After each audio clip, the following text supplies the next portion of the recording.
चलिए, होस्ट मैंने चेंज कर दिया है। अब यहां से स्टार्ट करते हैं। आज हम कल हमने स्टडी की न्यूक्लियोफिलिक सब्स्टिट्यूशन की। तो न्यूक्लियोफिलिक सब्स्टिट्यूशन में हमने दो टाइप की मैकेनिज्म की स्टडी की थी, SN2 SN1। Substitution nucleophilic bimolecular and substitution nucleophilic unimolecular. SN2 mechanism single step में कंप्लीट होती थी। न्यूक्लियोफाइल बैक साइड से अटैक करता था, ट्रांजिशन स्टेज का फॉर्मेशन करेगा और प्रोडक्ट में कन्वर्ट। SN2 मैकेनिज्म में वाल्टन इन्वर्जन पॉसिबल था, मतलब उसमें कंपाउंड चेंज हो जाता। अगर लिविंग ग्रुप इस साइड है तो न्यूक्लियोफाइल उसके अपोजिट डायरेक्शन से अटैक करता, क्योंकि सामने नेगेटिव पार्ट अटैच होता है रिएक्टेंट। SN1 में स्टेरिक हिंड्रेंस के कारण फर्स्ट स्टेप में न्यूक्लियोफाइल अटैक कर ही नहीं पाता था, इसलिए 3 डिग्री जो हैलाइड होता है वो पहले टर्सरी कार्बोकेटाइन में कन्वर्ट होगा पोलर सॉल्वेंट की हेल्प से, और फिर सेकंड स्टेप में न्यूक्लियोफाइल अटैक करेगा। यहाँ रेसेमाइजेशन का प्रोसेस होता था। अब हम स्टार्ट करेंगे आज सेकंड टाइप सब्स्टिट्यूशन रिएक्शन का सेकंड टाइप, जिसको हम बोलते हैं इलेक्ट्रोफिलिक सब्स्टिट्यूशन या इलेक्ट्रोफाइल सब्स्टिट्यूशन। इलेक्ट्रोफाइल किसको बोलते हैं, सबसे पहले ये समझना पड़ेगा। इलेक्ट्रोफाइल का मतलब होता है पॉजिटिवली चार्ज स्पीशीज। जो भी पॉजिटिवली चार्ज स्पीशीज होगी उसको हम इलेक्ट्रोफाइल के नाम से जानेंगे। और इलेक्ट्रोफाइल जब अटैक करेगा तो खुद पॉजिटिव है, तो वो रिएक्टेंट के कौन से पार्ट पर अटैक करेगा, जहां पर इलेक्ट्रॉन डेंसिटी हायर होगी, और फिर उस सब्स्टिट्यूशन को हम बोलेंगे इलेक्ट्रोफिलिक सब्स्टिट्यूशन। बेंजीन का इसमें केस लेते हैं। बेंजीन का जो केमिकल फार्मूला है वो क्या है, C6H6। बेंजीन का ओपन चेन फार्मूला फेल है। ओपन चेन फार्मूला मतलब ऐसा। बेंजीन के स्ट्रक्चर में 6 कार्बन स्ट्रेट चेन में अरेंज नहीं है, क्योंकि इसके कारण इसमें डबल या ट्रिपल बॉन्ड आएंगे। तो डबल ट्रिपल बॉन्ड अगर आए तो बेंजीन अनसैचुरेशन होना थी, लेकिन बेंजीन कैसी है, बेंजीन होती है सैचुरेटेड, मीन्स वो लीस्ट रिएक्टिव है, आसानी से एडिशन रिएक्शन नहीं देती। इसका मतलब ये वाला जो फार्मूला है फेल है। तो केल्कुले ने इसके नया फार्मूला डिजाइन किया और बोला कि बेंजीन के केस में 6 कार्बन हेक्सागोनल पैकिंग में, हेक्सागोनल के कॉर्नर पर कार्बन प्रेजेंट है। इस तरह 1 3 4 ये 6। तो हेक्सागोनल के कॉर्नर पर बेंजीन के स्ट्रक्चर साइक्लिक स्ट्रक्चर हो गया, और साइक्लिक स्ट्रक्चर में यहाँ पर क्या है,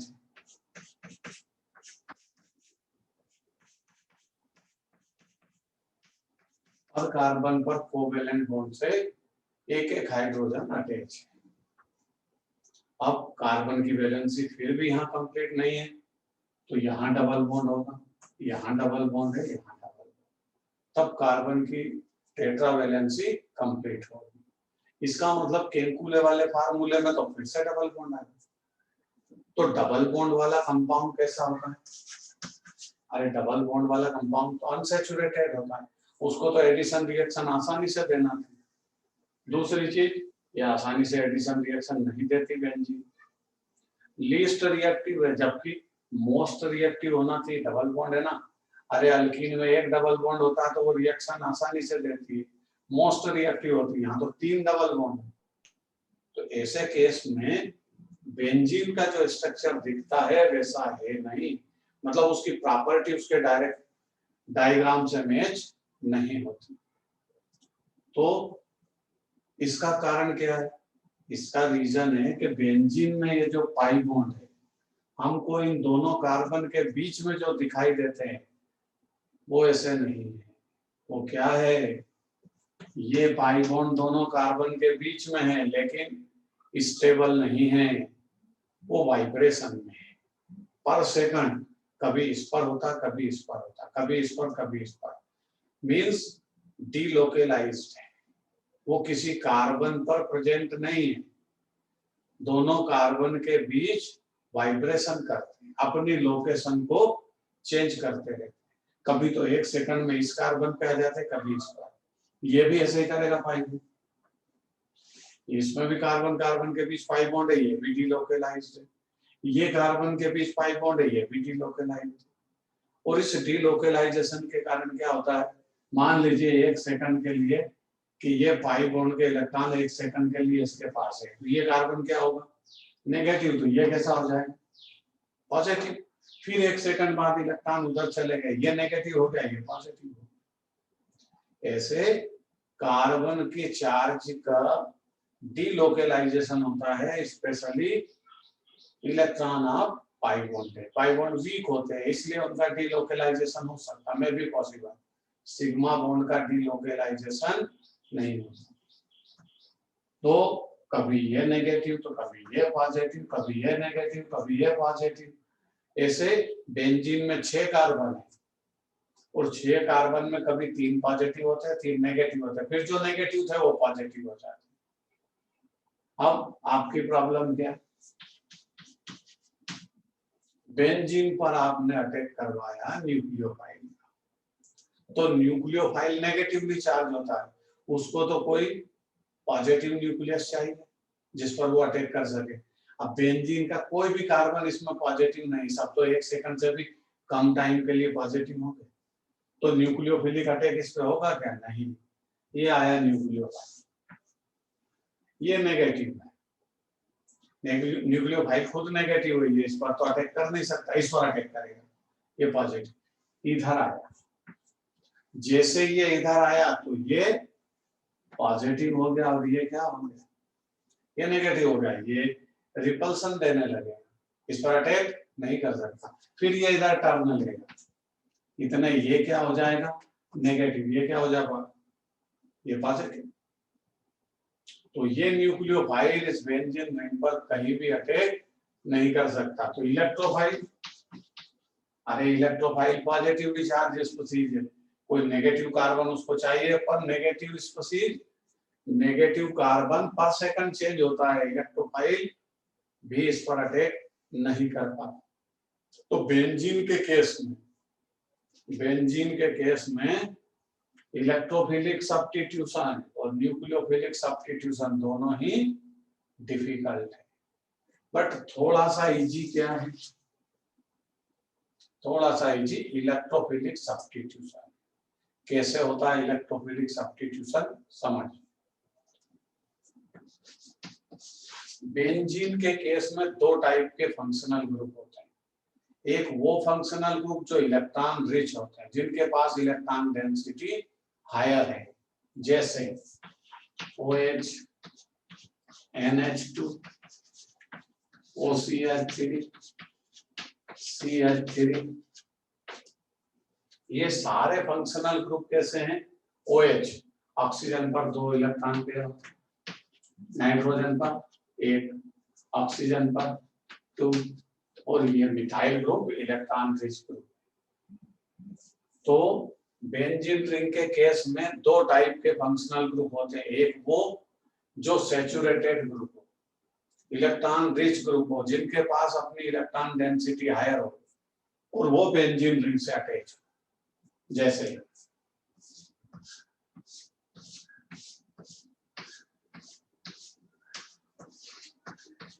ये OH ग्रुप को हमने बेंजीन रिंग पर अटैच किया, तो ये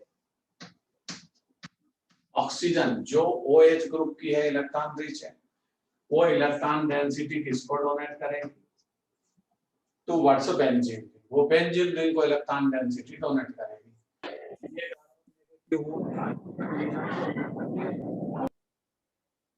ये कार्बन नेगेटिव हुआ तो ये पाई बॉन्ड को इस साइड शिफ्ट कर देगा, ये पाई बॉन्ड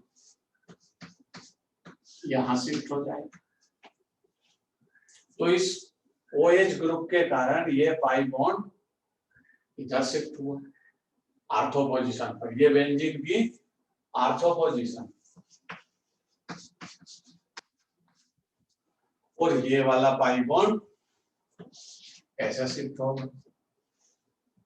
क्लॉकवाइज शिफ्टिंग होगी। ये ग्रुप के अटैच होते ही पाई बॉन्ड की शिफ्टिंग तीनों क्लॉकवाइज शिफ्टिंग होगी। ये पोजीशन आर्थो, तो ये पोजीशन भी आर्थो, और ये पेरा। इस तरह बेंजीन की पोजीशन होती है। सोच करके बताइए कि बेंजीन की आर्थो और पेरा पोजीशन कैसी हो गई। बेंजीन की आर्थो पेरा पोजीशन नेगेटिव हो गई। पहले थी क्या? पहले तो सभी नेगेटिव थी, सभी पॉजिटिव थी, जब बेंजीन पर कोई ग्रुप नहीं होता। तो इसमें इलेक्ट्रोफिलिक और न्यूक्लियोफिलिक सब्स्टिट्यूशन क्या था? डिफिकल्ट है।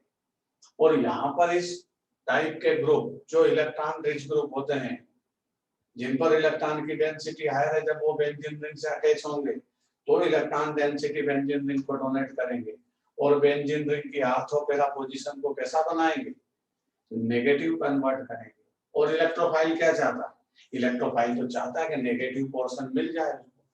तो यहाँ पर इलेक्ट्रोफिलिक सब्स्टिट्यूशन क्या हो गया? इलेक्ट्रोफिलिक सब्स्टिट्यूशन इजी हो गया, आसान हो गया। आसानी से इलेक्ट्रोफाइल यहाँ भी अटैक कर सकता आर्थो पोजीशन पर, और पेरा पोजीशन पर भी अटैक कर सकता। ऐसा ग्रुप जो बेंजीन रिंग पर अटैच होने के बाद आर्थो पेरा पोजीशन को नेगेटिव कन्वर्ट करे, वो सारे ग्रुप किस नाम से फेमस होंगे? आर्थो पेरा डायरेक्टिव ग्रुप।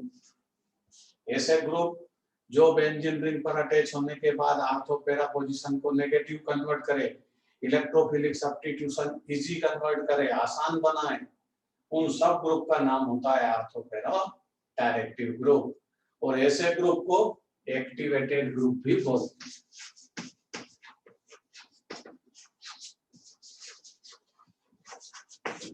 एक्टिवेटेड ग्रुप क्यों बोला?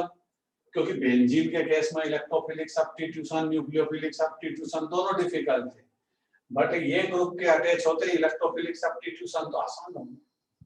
आर्थो पेरा पोजीशन नेगेटिव हो गई, इलेक्ट्रोफाइल आर्थो पेरा पर अटैक करेगा। तो ऐसे ग्रुप को हम बोलते हैं एक्टिवेटेड ग्रुप।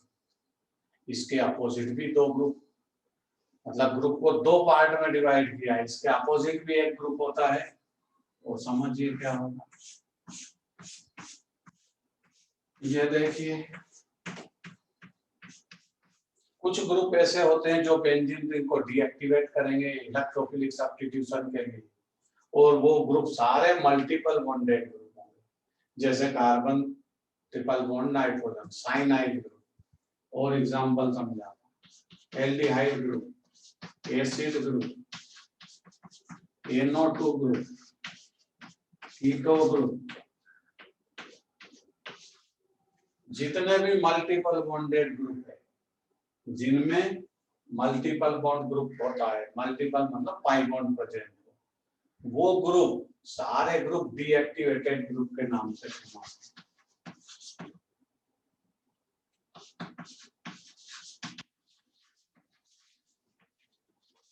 इस नाम से फेमस है वो सारे ग्रुप डीएक्टिवेटेड ग्रुप। वो बेंजीन रिंग को इलेक्ट्रोफिलिक सब्स्टिट्यूशन के लिए डीएक्टिवेट करते हैं, मींस इलेक्ट्रोफिलिक सब्स्टिट्यूशन को डिफिकल्ट बना देते हैं। कैसे बनाएंगे? ये कार्बन नाइट्रोजन, ये तो वैसे ही इलेक्ट्रॉन डिफिशिएंट है, पाई बॉन्ड है तो पाई बॉन्ड बढ़ जाएगा, ये नेगेटिव, ये कार्बन पॉजिटिव। तो अब इलेक्ट्रॉन किधर जाने लगे? बेंजीन रिंग से ग्रुप के साइड डिस्प्लेस होने लगे। पहले क्या हुआ था? ग्रुप से बेंजीन रिंग के साइड, अब किधर जाने लगे? बेंजीन से ग्रुप के साइड डिस्प्लेस हुआ। तो ये पाई बॉन्ड इधर जाएगा, तो ये आर्थो पोजीशन कैसी हो गई? पॉजिटिव। अब ये किधर जाएगा? इधर। पेरा पोजीशन कैसी हो गई? पॉजिटिव। ये इधर आएगा तो ये आर्थो कैसी हो गई? पॉजिटिव। अब देखो, आर्थो और पेरा पोजीशन तो पॉजिटिव हो गई, हम इलेक्ट्रोफिलिक सब्स्टिट्यूशन की बात कर रहे हैं, क्योंकि न्यूक्लियोफिलिक सब्स्टिट्यूशन तो इसमें डिफिकल्ट है बेंजीन। इलेक्ट्रोफिलिक सब्स्टिट्यूशन पहले आर्थोपेरा पर जब होता था तो इजी हुआ था, अब तो आर्थोपेरा पॉजिटिव हो गई, इलेक्ट्रोफिलिक सब्स्टिट्यूशन डिफिकल्ट हो गया।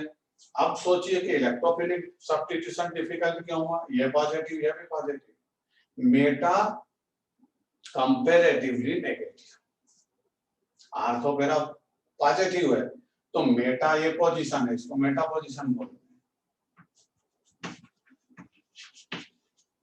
मेटा पोजीशन आर्थोपेरा के कंपैरिजन में नेगेटिव है क्योंकि इधर से इलेक्ट्रॉन इधर है। तो ये ग्रुप सभी मेटा डायरेक्टिव ग्रुप के नाम से फेमस है।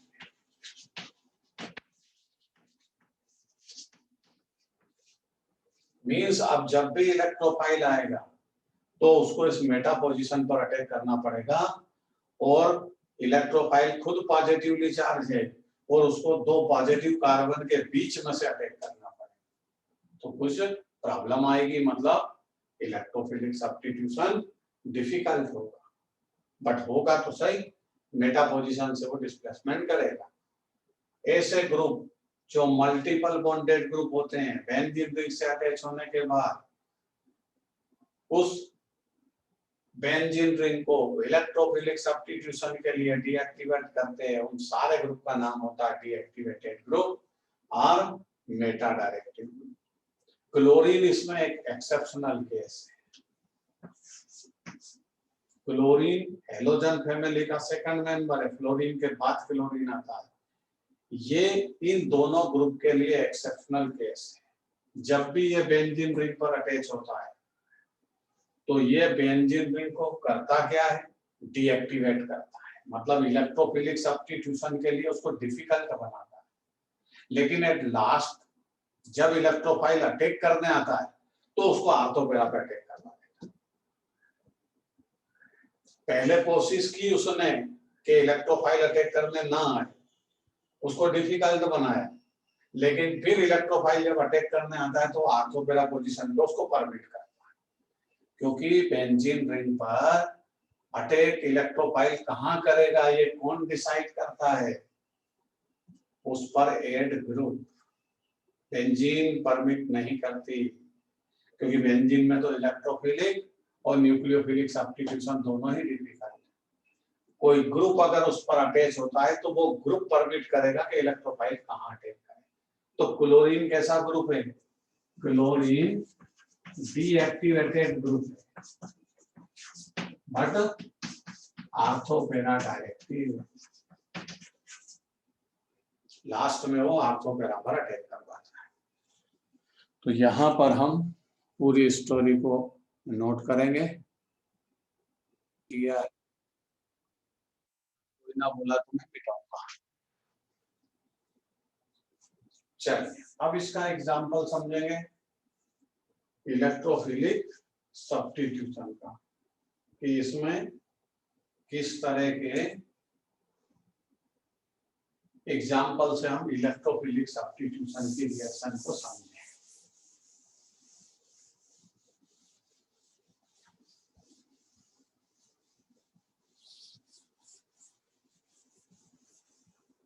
अब ये तय हो चुका है, ये डिसाइड हो चुका है कि बेंजीन में इलेक्ट्रोफिलिक सब्स्टिट्यूशन और न्यूक्लियोफिलिक सब्स्टिट्यूशन दोनों ही डिफिकल्ट है। उस पे कोई ग्रुप अटैच होगा तब इलेक्ट्रोफिलिक सब्स्टिट्यूशन या तो इजी हो जाएगा या और ज्यादा डिफिकल्ट हो जाएगा।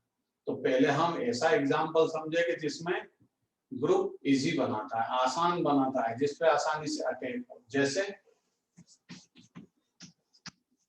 फ्रीडल क्राफ्ट रिएक्शन, ये नेम्ड रिएक्शन है और फ्रीडल क्राफ्ट रिएक्शन बेंजीन या बेंजीन के डेरिवेटिव की रिएक्शन है, बट वहां पर होगी फ्रीडल क्राफ्ट जहां पर आर्थोपेरा डायरेक्टिव ग्रुप होगा। मेटा डायरेक्टिव ग्रुप वाले कंपाउंड में फ्रीडल क्राफ्ट अल्काइलेशन डिफिकल्ट है। तो फ्रीडल क्राफ्ट रिएक्शन को समझना है तो पहले हमको बेंजीन रिंग पर किसी ऐसे ग्रुप को अटैच करना है जो आर्थोपेरा डायरेक्टिव, जैसे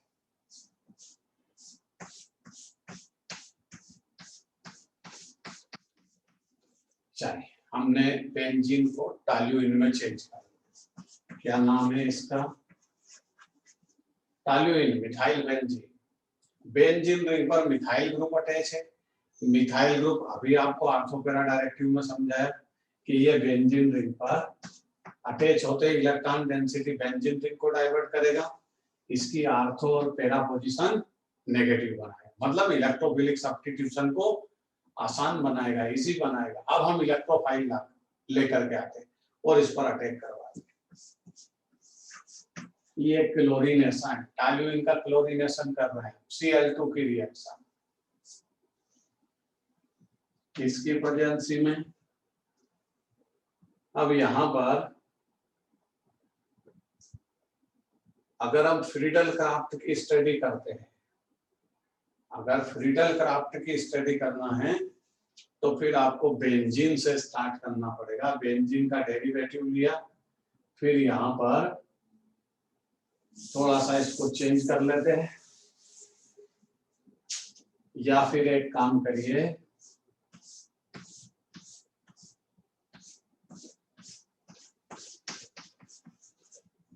पहले इसी को समझ लीजिए। फिर फ्रीडल क्राफ्ट दो टाइप की होती है, Friedel craft alkylation, Friedel Crafts acylation, वो दोनों एग्जांपल अलग से समझिए।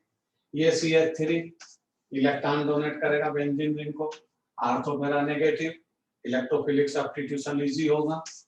ये आया Cl2, क्लोरीनेशन कर रहे हैं हम टॉल्यूइन का, इसका नाम क्या है? टॉल्यूइन। क्लोरीनेशन किया तो क्लोरीनेशन, हमको तो इलेक्ट्रोफाइल चाहिए ना, क्योंकि इलेक्ट्रोफिलिक सब्स्टिट्यूशन का एग्जांपल स्टडी कर रहे हैं। तो यहाँ पर किसकी प्रेजेंसी में? एनहाइड्रस AlCl3 की प्रेजेंसी में इसका क्लोरीनेशन होगा। किसकी प्रेजेंसी में? Anhydrous AlCl3। और अगर आप एनहाइड्रस AlCl3 ना लें तो कोई दूसरा मटेरियल लेना पड़ेगा जो लुईस एसिड की तरह बिहेव करे। एनहाइड्रस AlCl3 लुईस एसिड है, तो यहाँ पर आपको कभी कभी क्या लिखा मिलेगा?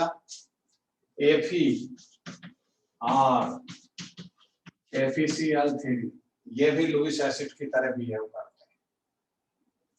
तो FeCl3 को इसमें साथ में लेते हैं हम और क्लोरीनेशन करते हैं।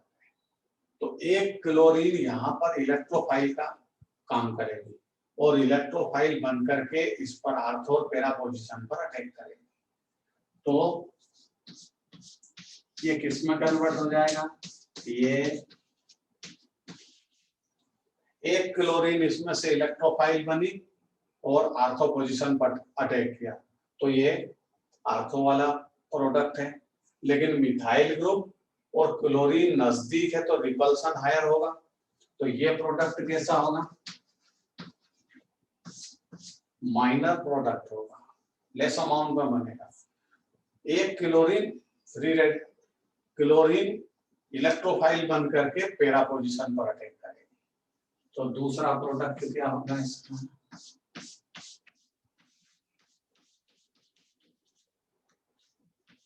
ये इसको बोलेंगे पैरा क्लोरो टॉल्यूइन। ये मेजर प्रोडक्ट, क्योंकि इसमें मिथाइल ग्रुप और क्लोरीन का रिपल्सन मिनिमाइज है, स्टेबिलिटी हायर है, तो ये मेजर प्रोडक्ट होगा। ये माइनर होगा, इसका नाम है आर्थो क्लोरो टॉल्यूइन। अब देखिए, ये तो सिंपल सी रिएक्शन है, हमको तो स्टडी क्या करना है? अरे हमको रिएक्शन मैकेनिज्म की स्टडी करना है कि रिएक्शन मैकेनिज्म कैसे होगी, ये रिएक्शन कंप्लीट कैसे हो, फ्री रेडिकल इलेक्ट्रोफाइल का प्रोडक्शन कैसे होगा। इसमें इलेक्ट्रोफिलिक सब्स्टिट्यूशन का एग्जांपल है, इसका एग्जांपल है रिएक्शन इलेक्ट्रोफिलिक सब्स्टिट्यूशन। तो इलेक्ट्रोफिलिक सब्स्टिट्यूशन का रिएक्शन का एग्जांपल है, तो इलेक्ट्रोफाइल होना चाहिए ना। मॉलिक्यूल कभी अटैक नहीं करता। ये क्लोरीन का जो मॉलिक्यूल है रिएजेंट का टाइप है, लेकिन रिएजेंट तीन टाइप के होते हैं, nucleophile, electrophile, free radical. Molecule can not attack on reactant, molecule कभी भी अटैक नहीं कर सकता। तो ये क्लोरीन का मॉलिक्यूल पहले रिएजेंट में कन्वर्ट होगा। इसको रिएजेंट में कौन कन्वर्ट करेगा? ये यहाँ प्रोजेक्ट है FeCl3। ये क्लोरीन, ये क्लोरीन। आप जानते हो क्लोरीन का मॉलिक्यूल सेम एटम का मॉलिक्यूल है, तो पार्टनरशिप के इलेक्ट्रॉन कहाँ है? दोनों एटम के सेंटर में। ठीक, यहां ये किससे रिएक्ट होगा? FeCl3। FeCl3 लुईस एसिड है, लुईस एसिड की तरह बिहेव करता है। और लुईस एसिड का मतलब होता है इलेक्ट्रॉन पेयर गेनर। जो इलेक्ट्रॉन पेयर को गेन करे, मीन्स जिसके पास इलेक्ट्रॉन की डिफिशियंसी हो, इलेक्ट्रॉन कम हो, तो ये इस क्लोरीन को विथ इलेक्ट्रॉन अपने साइड लेगा। ये इलेक्ट्रॉन पेयर गेन कर इसमें कन्वर्ट हो गया FeCl4 माइनस Cl+। इस क्लोरीन को प्लस बना गया पॉजिटिव, और प्लस वाली क्लोरीन ही इलेक्ट्रोफाइल है, तो ये इलेक्ट्रोफाइल का प्रोडक्शन हो गया। अब ये क्लोरीन फ्री रेड, ये जो क्लोरीन है इलेक्ट्रोफाइल की तरह इस टॉल्यूइन पर अटैक करेगी सेकंड स्टेप में। ये आगे second step mechanism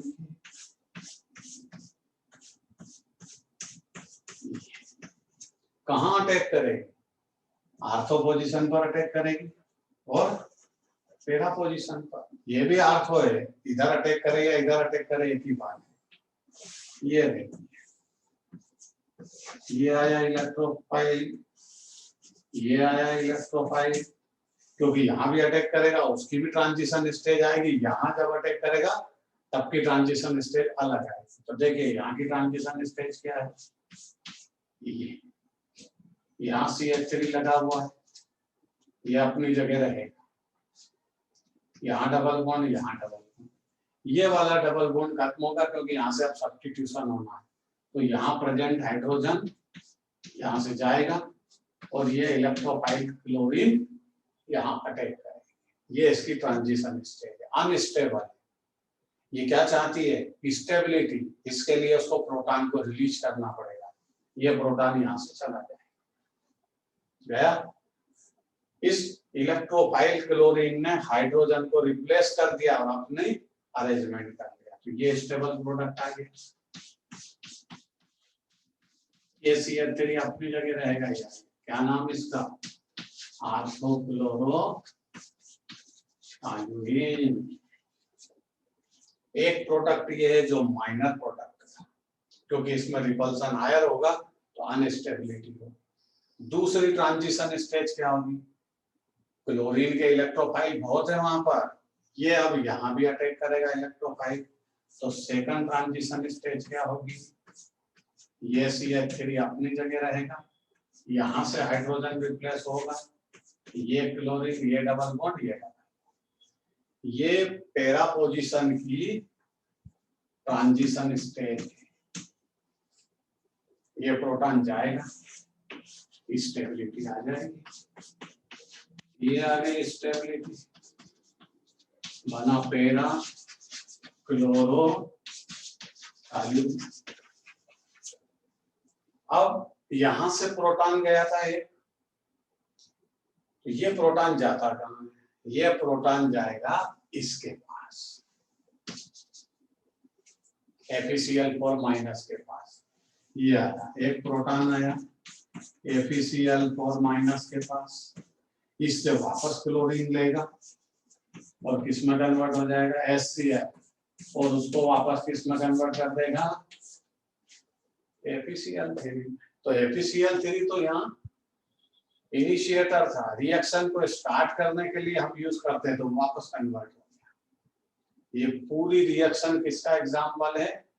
electrophilic substitution का एग्जाम्पल है। अभी फ्री रेडिकल इसके बाद स्टार्ट करेंगे। फ्री रेडिकल का जो हेडिंग आपका लिखा हुआ उसको हटा दीजिए, आप इसका एग्जाम्पल लिखिए इलेक्ट्रोफिलिक सब्स्टिट्यूशन, फिर फ्री रेडिकल इसके बाद से नोट करिए। Example electrophilic. अब हम समझेंगे free radical reaction.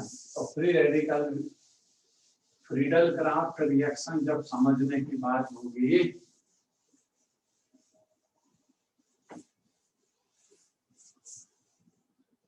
Friedel craft नाम है, ध्यान रखना, फ्री रेडिकल नाम नहीं है, फ्रीडल क्राफ्ट रिएक्शन। अब समझिए इसको, फ्रीडल क्राफ्ट रिएक्शन में हम डायरेक्ट बेंजीन का एग्जांपल लेते हैं, कोई डेरिवेटिव नहीं, ये बेंजीन। अब ये तो तय है कि इसमें इलेक्ट्रोफिलिक सब्स्टिट्यूशन जो टॉल्यूइन का केस था उसके कंपैरिजन में डिफिकल्ट होगा, क्योंकि बेंजीन में न्यूक्लियोफिलिक सब्स्टिट्यूशन, इलेक्ट्रोफिलिक सब्स्टिट्यूशन दोनों डिफिकल्ट है। बट फिर भी हम Friedel craft alkylation, Friedel craft भी दो टाइप का होता है, एक अल्काइलेशन एक एसाइलेशन।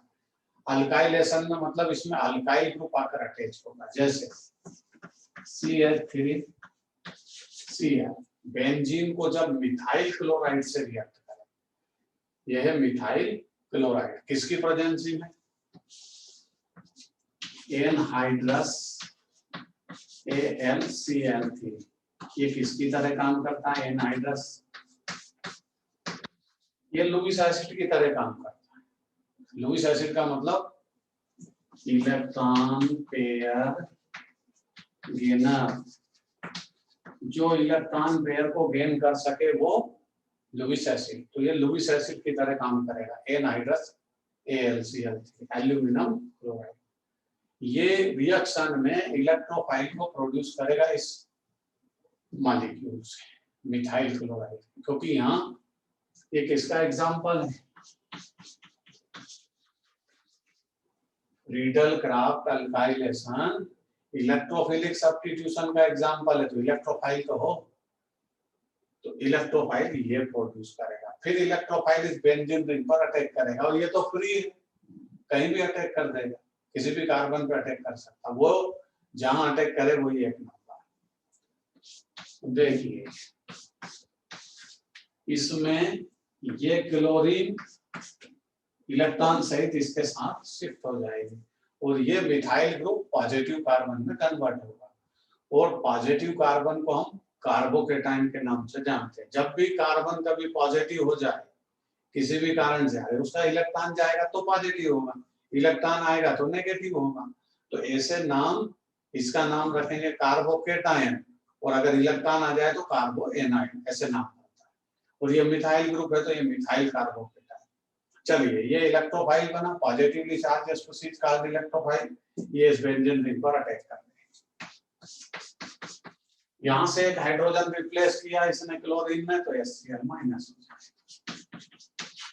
ये टॉल्यूइन का फॉर्मेशन हो गया। इस फ्रीडल क्राफ्ट अल्काइलेशन का एग्जांपल ये पूरा आपके सामने लिखा है, टॉल्यूइन की प्रिपरेशन मेथड है फ्रॉम बेंजीन। अब रिएक्शन मैकेनिज्म, रिएक्शन तो हो गई,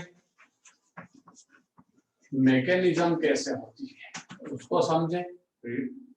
ये जो इलेक्ट्रोफिलिक सब्स्टिट्यूशन का फ्रीडल क्राफ्ट अल्काइलेशन है, इसकी मैकेनिज्म समझिए कैसे होगी। सबसे पहले ये CH3 Cl, ये मैकेनिज्म की फर्स्ट स्टेप, ये एनहाइड्रस AlCl3 पहले इससे रिएक्ट होगा, और AlCl3 लुईस एसिड है, वो इलेक्ट्रॉन पेयर को चाहता है, तो ये क्लोरीन और कार्बन के जो बॉन्ड थे, इन दोनों इलेक्ट्रॉन को लेकर के चला जाएगा, ये आ गया क्लोरीन, तो ये किसमें कन्वर्ट हो गया, AlCl4 माइनस, और इस CH3 को कैसा बदल दिया, पॉजिटिव कार्बन में, positively charge species carb electrophile, तो ये बना मिथाइल कार्बोकेटायन, यही इलेक्ट्रोफाइल है इस रिएक्शन का। अब ये अटैक करेगा बेंजीन रिंग पर, सेकंड स्टेप, ये बेंजीन रिंग, ये आया इलेक्ट्रोफाइल, कहाँ अटैक करेगा, कहीं भी कर सकता है, सारी बेंजीन तो फ्री, ये अटैक कर दिया, यहाँ से हाइड्रोजन को रिप्लेस करेगा, ये इलेक्ट्रोफाइल आया, यहाँ डबल बॉन्ड, ये इसकी transition stage, transition stage unstable होगी, ये प्रोटॉन को रिलीज कर देगी, मतलब विदाउट इलेक्ट्रॉन हाइड्रोजन को रिलीज करेगी, और स्टेबल प्रोडक्ट में कन्वर्ट हो जाएगी, जिसका नाम ऊपर लिखा हुआ है टॉल्यूइन। ये H प्लस आयन यहां से गया, प्रोटॉन गया, ये किसके पास जाएगा, इसके पास। तो ये क्या करेगा, AlCl4 माइनस H प्लस, ये इधर से एक क्लोरीन लेगा, किसमें कन्वर्जन कर देगा, HCl खुद किसमें कन्वर्ट हो जाएगा, AlCl3। बनाइए डायग्राम। ये है फ्रीडल क्राफ्ट अल्काइलेशन।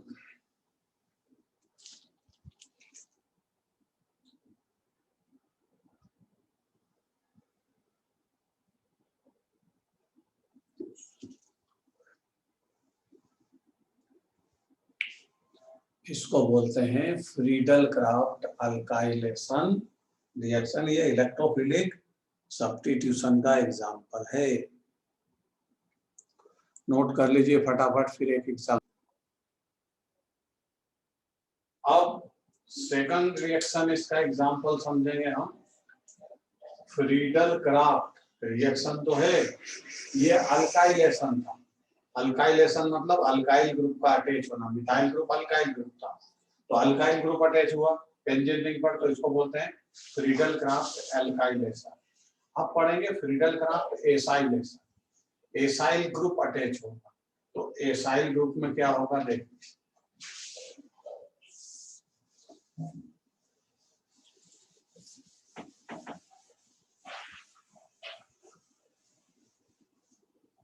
यहां पर हम एसाइल ग्रुप लेकर के आएंगे। एसाइल ग्रुप होता है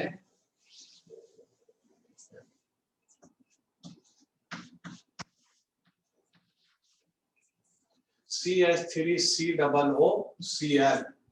CH3COO ये एसाइल ग्रुप है, ये इलेक्ट्रोफाइल बनेगा, ये कार्बन इसमें इलेक्ट्रोफाइल बनेगा, क्लोरीन जाएगा, कौन ले जाएगा उसको, AlCl3। और ये CH3CO पॉजिटिव कार्बन जो ये दिखता है आपको, ये इस पर अटैक करेगा, तो ये रिएक्शन बन जाएगी फ्रीडल क्राफ्ट एसाइलेशन। ठीक है, तो देखिए क्या होगा मैकेनिज्म में। ये CH3CO इस बेंजीन रिंग पर अटैक करेगा, ये COCH3 प्लस S, इसका नाम है एसीटोफिनॉल। क्या बोलते हैं इसको, एसीटोफिनॉल। ये कीटोन है, कीटोन का फॉर्मेशन होगा। मैकेनिज्म समझिए। मैकेनिज्म की फर्स्ट स्टेप हो ये इलेक्ट्रोफाइल का प्रोडक्शन। ये CH3COCl प्लस AlCl3, ये विथ इलेक्ट्रॉन क्लोरीन को यहाँ से लेगी और खुद किसमें कन्वर्ट हो जाएगी, AlCl4 माइनस, और इसको कैसा बना जाएगी, पॉजिटिव। तो ये बना CH3COO पॉजिटिव, यही इलेक्ट्रोफाइल है, पॉजिटिवली चार्ज स्पीशीज का इलेक्ट्रोफाइल। अब ये इलेक्ट्रोफाइल इस बेंजीन रिंग पर अटैक करेगा सेकंड स्टेप में।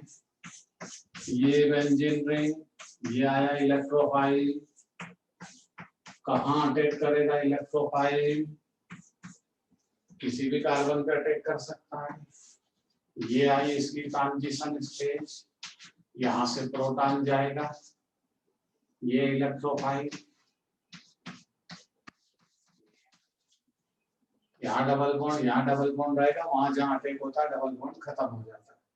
ये प्रोटॉन यहाँ से चला जाएगा, ये गया, और ये स्टेबल प्रोडक्ट में कन्वर्ट हो जाएगा, जिसका नाम COCl3 एसिटोफिनॉल, नाम यहाँ लिखा इस प्रोडक्ट का। यहाँ से कौन गया, प्रोटॉन, वो किसके पास जाएगा, इसके पास, AlCl4 माइनस H प्लस, ये क्लोरीन जो पहले रिटर्न हुई थी वो वापस आ जाएगी, यहाँ फॉर्मेशन हो जाएगा HCl प्लस AlCl। देखिए पुरानी रिएक्शन है, केवल इलेक्ट्रोफाइल चेंज किया, तो इसमें इलेक्ट्रोफाइल एसाइल ग्रुप है, इसीलिए इसको बोलते हैं फ्रीडल क्राफ्ट एसाइलेशन।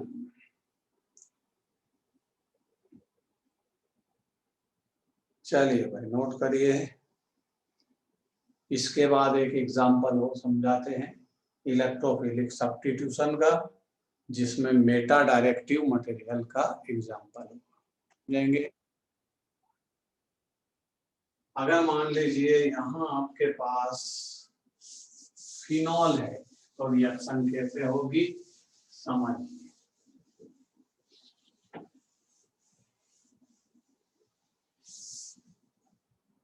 अब आपके पास यहाँ पर है फिनॉल, इसको फिनॉल बोलते हैं। फिनॉल में OH ग्रुप अटैच है बेंजीन रिंग पर, ये इलेक्ट्रॉन रिच ग्रुप है। ये इलेक्ट्रॉन डेंसिटी बेंजीन रिंग को डोनेट करेगा आर्थो और पैरा पोजीशन को नेगेटिव बनाएगा, क्योंकि OH group ortho para directive है। ये आपको अभी समझाया, इसके पहले लिखा हुआ था। अब इस पर अटैक करवाएंगे आप, तो ये तो आर्थो पैरा पोजीशन पर परमिशन देगा इलेक्ट्रोफाइल को, बट इस रिएक्शन में इलेक्ट्रोफाइल कौन है समझिए। इसकी रिएक्शन हम करें HNO3 से डाइल्यूट से, और किसकी प्रेजेंसी में डाइल्यूट H2SO4 की प्रेजेंसी में। तो दो प्रोडक्ट होंगे, क्योंकि आर्थो पर भी अटैक होगा पैरा पर भी अटैक होगा। तो अटैक कौन करेगा, HNO3 में एक इलेक्ट्रोफाइल पैदा होगा जिसका नाम क्या है NO2 प्लस NO2। ये NO2 इलेक्ट्रोफाइल बनेगा इस HNO3 के पार्ट में से, वो इस पर अटैक करेगा दोनों पोर्शन पर। तो पहला प्रोडक्ट क्या होगा OH NO2, दूसरा प्रोडक्ट क्या होगा OH। ठीक है, अब देखो इसको मैं डायग्राम बना के समझाता आपको अलग से थोड़ा सा।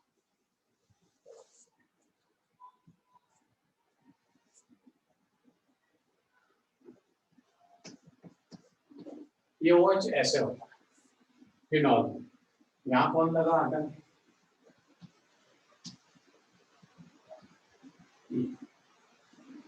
इसका नाम है ortho nitro phenol,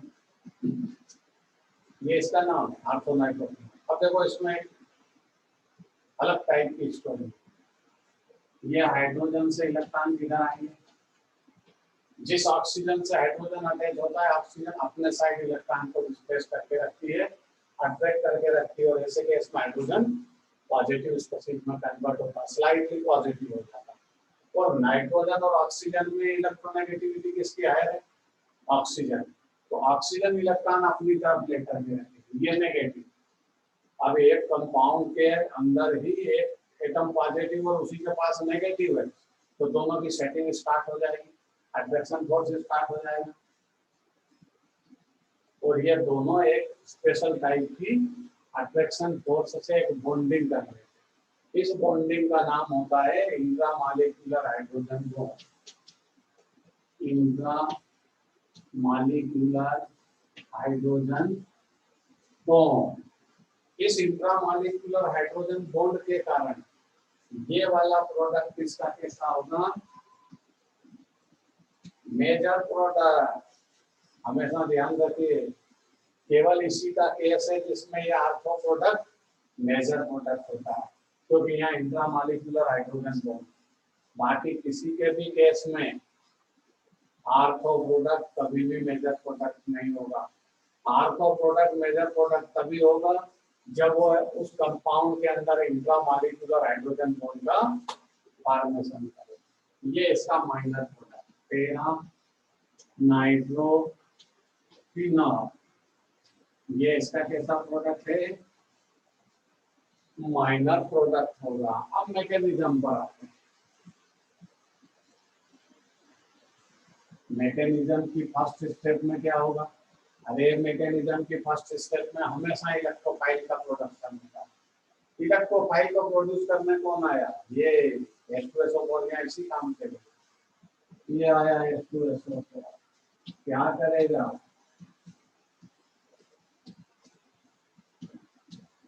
H2SO4 acidic nature का प्रोटॉन रिलीज करेगा, ये प्रोटॉन कहाँ आएगा, इसके पास, और इसको इलेक्ट्रोफाइल में कन्वर्ट करेगा। ये सेकंड स्टेप यहाँ लिख, ये देखिए ये आया H+, ये OH NO2, HNO3 को मैंने बदल कर लिख दिया, OH NO, HNO3 है कंप्लीट।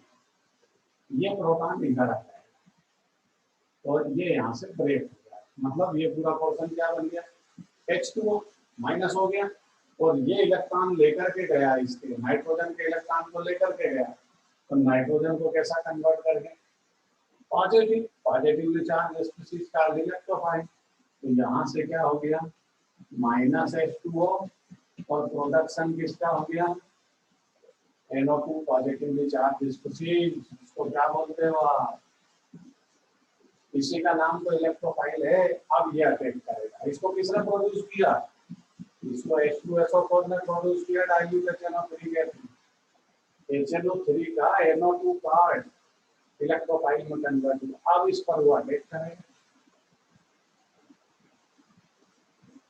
ये फिनॉल कितने प्लेस को अटैक करेगा, अरे 2 प्लेस पे अटैक करेगा ना, आपको बराबर परमिशन देगा फिनॉल को, 1 2, ये आया, ये फिनॉल, ये दूसरी ट्रांजिशन पे, ये फिनॉल यहाँ पर अटैक करेगा NO2, और इसमें यहाँ पर अटैक करेगा NO2, ये दोनों की ट्रांजिशन इस पे, ये प्रोटॉन जाएगा इसमें से, ये प्रोटॉन जाएगा, और ये लास्ट प्रोडक्ट आ जाएगा R4 नाइट्रोफिनॉल, और इसमें क्या आ जाएगा, ये OH ग्रुप, ये पैरा नाइट्रोफिनॉल, ये मैकेनिज्म खत्म। वापस यहाँ से जो प्रोटॉन गया वो किसके पास चला जाएगा, इसके पास, ये आ गया HSO4 माइनस H+, ये वापस किसमें कन्वर्ट हो जाएगा H2SO4, ये रिएक्शन खत्म हो गया। फटाफट नोट करिए